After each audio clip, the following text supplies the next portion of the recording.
ओम नमो भगवते वासुदेवाय। जय श्री कृष्ण। नमस्कार दोस्तों, स्वागत है आप सभी का हमारे चैनल भक्ति ज्ञान में। दोस्तों, आज मैं आपको गरुड़ पुराण के 6वें अध्याय की कथा सुना रहा हूँ। गरुड़ जी ने कहा, हे केशव, नरक से आया हुआ जीव माता पिता के गर्भ में कैसे उत्पन्न होता है? वह गर्भवास आदि के दुखों को जिस प्रकार भोगता है वह सभी मुझे बताइए। भगवान विष्णु ने कहा, स्त्री और पुरुष के संयोग से जैसे मनुष्य की उत्पत्ति होती है उसे मैं तुम्हें कहूँगा। ऋतुकाल के आरंभ के 3 दिनों तक इंद्र को लगी ब्रह्म हत्या का चतुर्थांश रजस्वला स्त्रियों में रहता है। उस ऋतुकाल के मध्य में किए गए गर्भाधान के फल स्वरूप पापात्माओं के देह की उत्पत्ति होती है। रजस्वला स्त्री प्रथम दिन चांडालिनी, दूसरे दिन ब्रह्मघातनी और तीसरे दिन रज की धोबिन कहलाती हैं। नरक से आए हुए प्राणियों की ये 3 माताएं होती हैं। देव की प्रेरणा से कर्मानुरोधी शरीर प्राप्त करने के लिए प्राणी पुरुष के वीर का आश्रय लेकर स्त्री के उदर में प्रविष्ट होता है। एक रात्रि में वह शुक्राणु कलल के रूप में, 5 रात्रि में बुध के रूप में, 10 दिनों में बेर के समान तथा उसके पश्चात मांस पेशियों से युक्त अंडाकार हो जाता है। 1 मास में सिर, 2 मास में बाहु आदि शरीर के सभी अंग, तीसरे मास में नख, लोम, अस्थि, चर्म तथा लिंग बोधक छिद्र उत्पन्न होते हैं। चौथे मास में रस, रक्त, मांस, मेदा, अस्थि, मंजा और शुक्र ये 7 धातुएं तथा 5वें मास में भूख प्यास पैदा होती है। 6ठे मास में जरायु में लिपटा हुआ वह जीव माता की दाहिनी कोख में घूमता है और माता के द्वारा खाए पिए अन्न आदि से बड़े हुए धातुओं वाला वह जंतु विष्टा मूत्र के दुर्गंध युक्त गड्ढे रूप गर्भाशय में सोता है।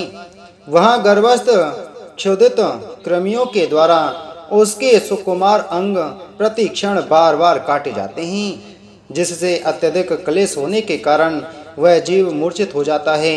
माता के द्वारा खाए हुए कड़वे, तीखे, गरम, नमकीन, रूखे तथा खट्टे पदार्थों के अति उत्तेजक संस्पर्श से उसे समूचे अंग में वेदना होती है और जरायु अर्थात झिल्ली में लिपटा हुआ वह जीव आंतों द्वारा बाहर से ढका रहता है। उसकी पीठ और गर्दन कुंडलाकार रहती है। इस प्रकार अपने अंगों से चेष्टा करने में असमर्थ होकर भी वह जीव पिंजरे में स्थित पक्षी की भांति माता की कुक्षी में अपने सिर को दबाए हुए पड़ा रहता है। भगवान की कृपा से अपने सैकड़ों जन्मों के कर्मों का स्मरण करता हुआ वह गर्भस्थ जीव लंबी श्वास लेता है। ऐसी स्थिति में भला उसे कौन सा सुख प्राप्त हो सकता है? मांस, मंजा आदि 7 धातुओं के आवरण में आवृत वह ऋति कल्प जीव भयभीत होकर हाथ जोड़कर विकल वाणी से उन भगवान की स्तुति करता है जिन्होंने उसको माता के उदर में डाला है। 7वें महीने में आरंभ से ही सभी जन्मों के कर्मों का ज्ञान हो जाने पर भी गर्भस्थ प्रसूति वायु के द्वारा चालित होकर वह विष्टा में उत्पन्न सहोदर उसी पेट में उत्पन्न अन्य कीड़ों की भांति एक स्थान पर ठहर नहीं पाता। जीव कहता है, मैं लक्ष्मी के पति, जगत के आधार, अशुभ का नाश करने वाले तथा शरण में आए हुए जीवों के प्रति वात्सल्य रखने वाली भगवान विष्णु की शरण में जाता हूँ। हे नाथ, आपकी माया से मोहित होकर मैं देह में अहम भाव तथा पुत्र और पत्नी आदि में ममत्व भाव के अभिमान से जन्म मरण के चक्कर में फंसा हूँ। मैंने अपने परिजनों के उद्देश्य से शुभ और अशुभ कर्म किए, किंतु अब मैं उन कर्मों के कारण अकेला जल रहा हूँ। उन कर्मों के फल भोगने वाले पुत्र, कलत्र आदि अलग हो गए। यदि इस गर्भ से निकलकर मैं बाहर आऊं तो फिर आपके चरणों का स्मरण करूंगा और ऐसा उपाय करूंगा जिससे मुक्ति प्राप्त कर लूं। विष्टा और मूत्र के कुएं में गिरा हुआ, जठराग्नि से जलता हुआ एवं यहाँ से बाहर निकलने की इच्छा करता हुआ मैं कब बाहर निकल पाऊंगा?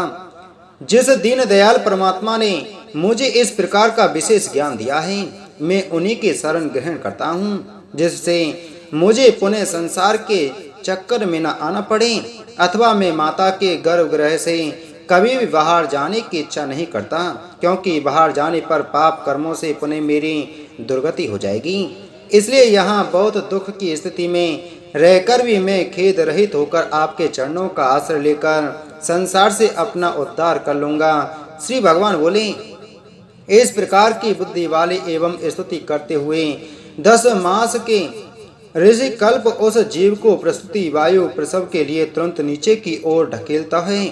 प्रसूति मार्ग के द्वारा नीचे सिर करके सहसा गिराया गया वह आतुर जीव अत्यंत कठिनाई से बाहर निकलता है और उस समय वह श्वास नहीं ले पाता है तथा उसकी स्मृति भी नष्ट हो जाती है।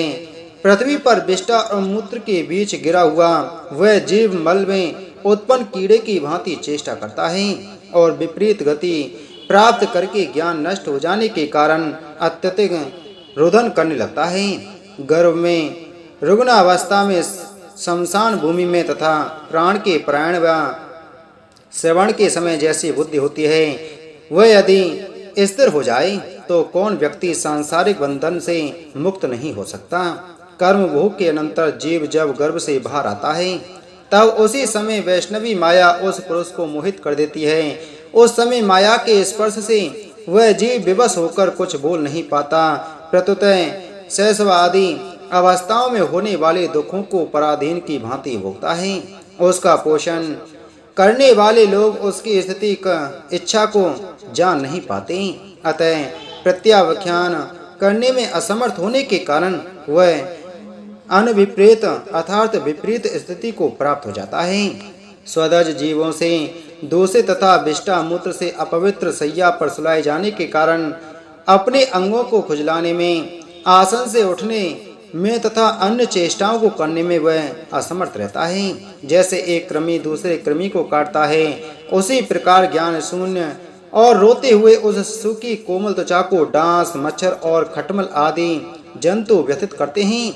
इस प्रकार शैशवावस्था का दुख भोगकर वह पौगणावस्था में भी दुख ही भोगता है। तदंतर युवावस्था प्राप्त होने पर आसुरी संपत्ति, दम, घमंड और अभिमान तथा क्रोध, कठोरता तथा अज्ञान ये सब आसुरी संपदा लेकर उत्पन्न हुए पुरुष के लक्षण हैं को प्राप्त करता है। तब वह दुर्व्यसनों में आसक्त होकर नीच पुरुषों के साथ संबंध बनाता है और वह कामलंपट प्राणी शास्त्र तथा सत्पुरुषों से द्वेष करता है। भगवान की माया रूपी स्त्री को देखकर वह अजितेंद्रिय पुरुष उसकी भाव भंगिमा से प्रलोभित होकर महामोह रूप अंधतम में उसी प्रकार गिर पड़ता है जिस प्रकार अग्नि में पतंगा, हिरण, हाथी, पतंगा, भौरा और मछली ये पांचों क्रमशः शब्द, स्पर्श, रूप, गंध तथा रस इन 5 विषयों में एक एक में आसक्ति होने के कारण ही मारे जाते हैं।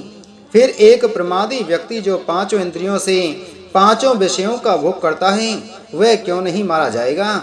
अभिषिक्त वस्तु की अप्राप्ति की स्थिति में अज्ञान के कारण ही क्रोध हो आता है और सुख को प्राप्त व्यक्ति देह के साथ ही बढ़ने वाले अभिमान तथा क्रोध के कारण वह कामी व्यक्ति स्वयं अपने नाश हेतु दूसरे कामी से शत्रुता कर लेता है।